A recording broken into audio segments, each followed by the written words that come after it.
Welcome to legal news channel. ఈ సిరీస్లో section 498A of IPC దాని మిస్యూజ్ గురించి మాట్లాడుకున్నాం. ఈ సెక్షన్ మిస్యూజ్ అవుతుందని దేశం మొత్తం గగ్గోలు పడుతుంది, ఇంక్లూడింగ్ అత్యున్నత న్యాయస్థానం సుప్రీంకోర్టు, దేశంలో ఉన్న మిగతా చాలా కోర్టులు, హైకోర్టులు కూడా ఈ సెక్షన్ మిస్యూజ్ అవుతున్నాయని చెప్పారు. మన రాష్ట్రంలో లేట్ జస్టిస్ బిఎస్ఏ స్వామి గారు ఈ సెక్షన్ మిస్యూజ్ అవుతుంది, దాన్ని అమెండ్ చేయమండి అని లా కమిషన్కి, పార్లమెంట్కి కూడా ఏకంగా రికమెండ్ చేశారు. సో ఎన్ని అనర్థాలు జరుగుతున్నాయంటే ఈ మధ్య maybe but month back or 2 months back Kukatpally police station, Hyderabad Kukatpally police స్టేషన్లో భార్య ఇచ్చిన కంప్లైంట్ని పట్టుకుని పోలీసులు అతన్ని తీసుకొచ్చి పోలీస్ స్టేషన్లో కూర్చోబెట్టారు. రాత్రంతా కూర్చోబెట్టారు. నెక్స్ట్ డే మార్నింగ్ 9:30కి వదిలేశారు. సో ఎన్కౌంటర్ చేయాలా, లాకప్ డెత్లు చేయాలా, ఏం చేయాలా, కానీ పోలీస్ స్టేషన్లో కూర్చోబెట్టారు. పోలీస్ స్టేషన్లో ఉంటే అతగాడి మనస్థితి ఎట్లా ఉంటుందో ఆలోచించుకోవచ్చు. ఇంటికి వెళ్ళిన తర్వాత 10ంటికి ఇంటికి వదిలేశారు. 10:30కి అతను సూసైడ్ చేసుకుని ఈ హ్యూమిలియేషన్ భరించలేక సూసైడ్ చేసుకుని చచ్చిపోయాడు. దాంతో కొంచెం గుండె మండిన మాలాంటి వాళ్ళు రక్షా తరఫున స్టేట్ హ్యూమన్ రైట్స్ కమిషన్లో ఒక పిటిషన్ దాఖలు చేసాం. హ్యూమన్ రైట్స్ కమిషన్ దాన్ని నంబర్ చేసి డీజీపీకి రిమార్క్స్ పంపించింది. ఆ డీజీపీకి రిమార్క్స్ ఆయన కూడా రిమార్క్స్ వేశారు మొన్న ఓ వారం క్రితం. అందులో ఈ కొంతమంది పోలీసులు బాధ్యులైన అంటే ఇన్అటెంటివ్నెస్ అని వాళ్ళు ఫైండ్ అవుట్ చేసి వాళ్ళకి ఏదో ఛార్జ్ మెమో ఇచ్చారు. మన రిప్లై కోసం మేబీ 12th June నాడు పోస్ట్ అయింది. కానీ కారణం ఏమైనా ఆ పోయిన మనిషి ప్రాణాలు తిరిగిరావు. అలాగే ఒక 4 ఏళ్ల క్రితం నంద్యాలలో ఒక జ్యువెలరీ వ్యాపారికి సంబంధించినంత వరకు ఆ భార్య కంప్లైంట్ ఇచ్చేసరికి మాటికి అతన్ని మొత్తం ఫ్యామిలీ మెంబర్స్ని పోలీస్ స్టేషన్కి పిలిపించేసరికి అలా ఒక ప్రాసెస్లో 4 సార్లు పిలిపించేసరికి ఓ రోజు పోలీస్ స్టేషన్కి వెళ్ళి ఇంటికి వచ్చి భర్త, అత్త, మరిది ముగ్గురు సూసైడ్ చేసుకున్నారు. దానికి సంబంధించినంత కూడా హ్యూమన్ రైట్స్కి వెళ్ళాం, కానీ మనిషి పోయిన తర్వాత ఏం చేయగలుగుతాం. అలాగే ఫ్యామిలీ మెంబర్స్ మీద కేసు వేసేసరికి, అంటే ఆ ఆడపడుచుల మీద కేసు వేసేసరికి వాళ్ళని కట్టుకున్న భర్తలు ఆ ఆడపిల్లని వదిలేసిన దాఖలాలు ఉన్నాయి. పెళ్లి కాని ఆడపిల్ల మీద కేసు వేసేసరికి ఆ ఆడపిల్లకి పెళ్లి కాని సంఘటనలు ఉన్నాయి.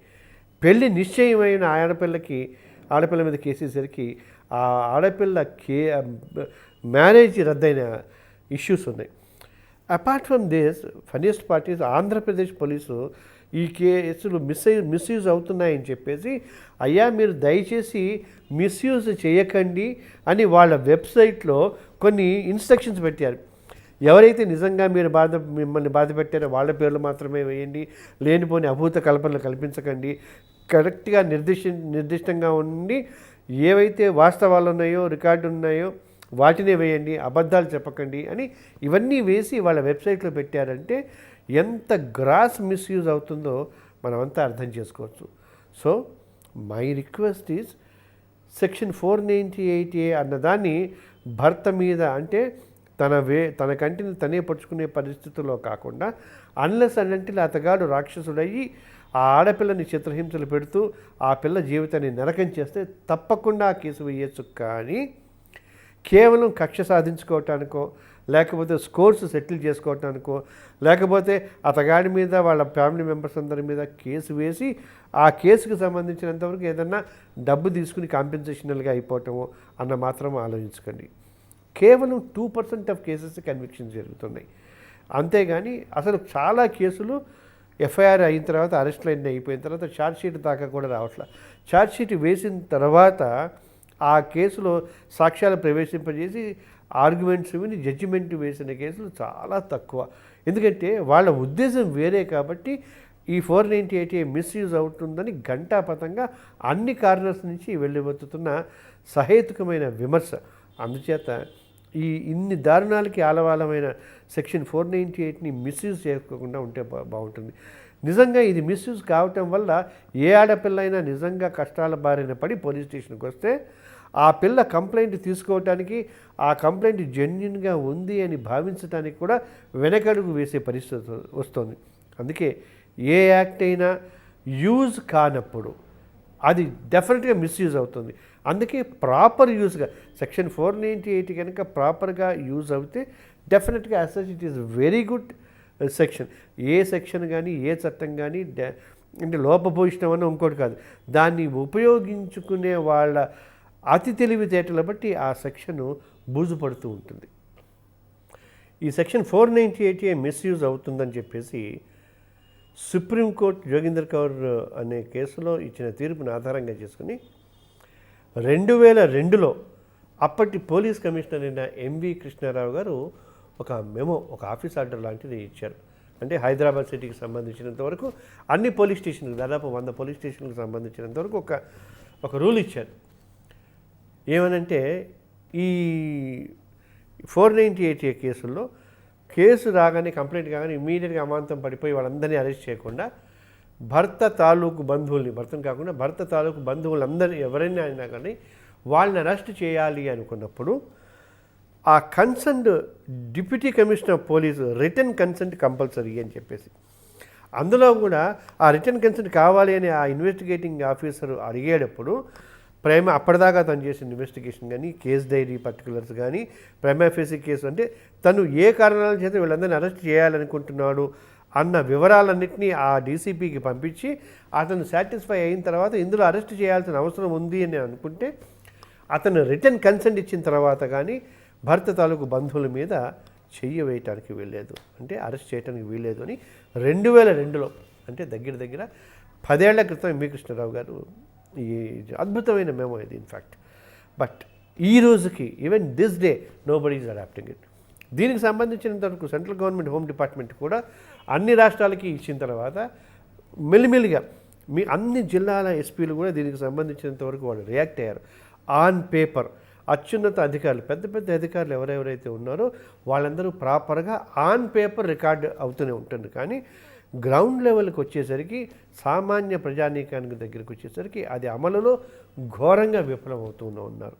అందుకోసమే everyone whoever is having some problem with his wife ఈ మెమోస్ అన్నింటినీ కొంచెం వాళ్ళు జాగ్రత్త పెట్టుకుని మేబీ ఫేస్బుక్లో కానీ then I will also show how అంటే స్కాన్ చేసి నేను మీకు చూపించడానికి ప్రయత్నిస్తాను. 2002లో ఎంవి కృష్ణారావు గారు ఇచ్చిన ఇది.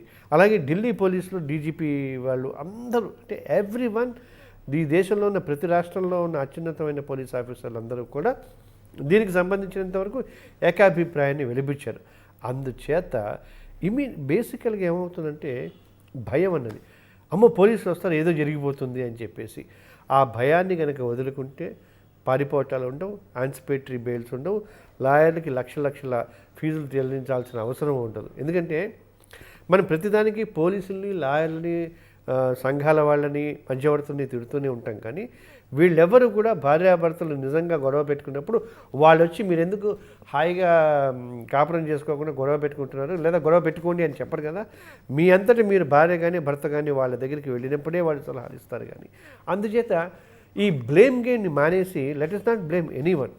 మనకున్న హక్కుల్ని ఆధారం చేసుకుని భర్త ముఖ్యంగా, ఎందుకంటే భరించేవాడు భర్త అంటారేమో తెలియదు కానీ భర్త తాలూకు ఫ్యామిలీ మెంబర్స్ అందరినీ రక్షించాల్సిన బాధ్యత భర్తగా మారిన మగవాడి మీద ఉంటుంది. కాబట్టి తను భయపడకుండా ముందుకు ఉండి ఈ మెమోని నేను తీసుకుని పోలీసులు కనుక పిలిపిస్తే పోలీస్ స్టేషన్కి వెళ్ళి ఏమిటి సంగతి అండి, నేను నేరం చేయలేదండి, నేను ఇన్వెస్టిగేషన్ సహకరిస్తానండి, నిజంగా మీరు నన్ను అరెస్ట్ చేయాలని అరెస్ట్ చేయండి, కోర్టుకు ప్రొడ్యూస్ చేయండి, మళ్ళీ నేను బెయిల్ మీద వచ్చి నా నిర్దోషిత్వాన్ని నేను ప్రూవ్ చేసుకుంటాను అని అతను చెప్తే అప్పుడు వాళ్ళ ఫ్యామిలీ మెంబర్స్ అందరూ సేవ్ అవుతారు. నిజంగా అందరూ ఇన్నోసెంట్గా అయితే, ఎందుకంటే 99.99 కేసెస్లో ఇవన్నీ ఫాల్స్ కేసెస్ అవుతున్నాయి కనుక. అందుకని డెఫినెట్గా లా మన పక్షాన ఉంది, అంటే ఇన్నోసెంట్ పక్షాన, తప్పు చేయని వాడి పక్షాన ఉంది. తప్పు చేయకుండా కూడా ఆ మధ్య చెప్పినట్టుగా ఆత్మహత్యలకు గురిపోయి లేదా డిప్రెషన్లోకి వెళ్ళిపోయి జీవితాలు నాశనం చేసుకుని ఈ యాంగిల్లోకి వెళ్లకుండా ధైర్యంగా నేను తప్పు చేయనప్పుడు నాకేం భయము అన్న ఒకే ఒక్క కాన్ఫిడెన్స్ తోటి ఉంటే న్యాయమే నా ధైర్యం, ధర్మమే నా ధైర్యం అని అనుకుని పోలీస్ దగ్గరికి వెళ్ళండి. They are not going to kill you like anything. ఎప్పుడైతే మీరు భయపడిపోయి మీరు భయపడేసరికి డెఫినెట్గా తప్పు చేశాడు కాబట్టి భయపడుతున్నాడన్న ఒక కంక్లూషన్కి వచ్చి మిమ్మల్ని వేటాడటం మొదలు పడుతున్నాం. అందుకే ధైర్యంగా వెళ్ళండి, ఫేస్ చేయండి. నా ఫ్యామిలీ మెంబర్స్ని అరెస్ట్ చేయాలనుకున్నప్పుడు డీసీపీ రిటర్న్ కన్సెంట్ మీ దగ్గర ఉందా, ఆ ప్రైమరీ ఎవిడెన్స్ మీ దగ్గర ఉందా అని అడగచ్చు. Apart from that, latest CrPC amendment ప్రకారం సెక్షన్ 41 ప్రకారం కన్సర్న్ ఇన్వెస్టిగేటింగ్ ఆఫీసరు ఏదైనా నేరంలో అవసరమైనప్పుడు ఆ అక్యూజ్డ్కి నోటీస్ ఇవ్వాలి.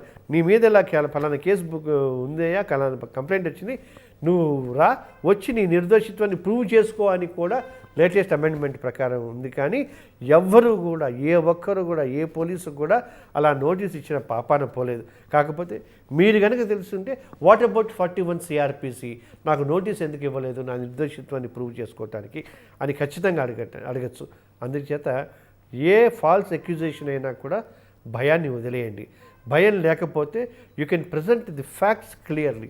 తప్పు చేయనప్పుడు భయం పడాల్సిన అవసరమే లేదు, బెంగ పడాల్సిన అవసరం అంతకన్నా లేదు. All the best.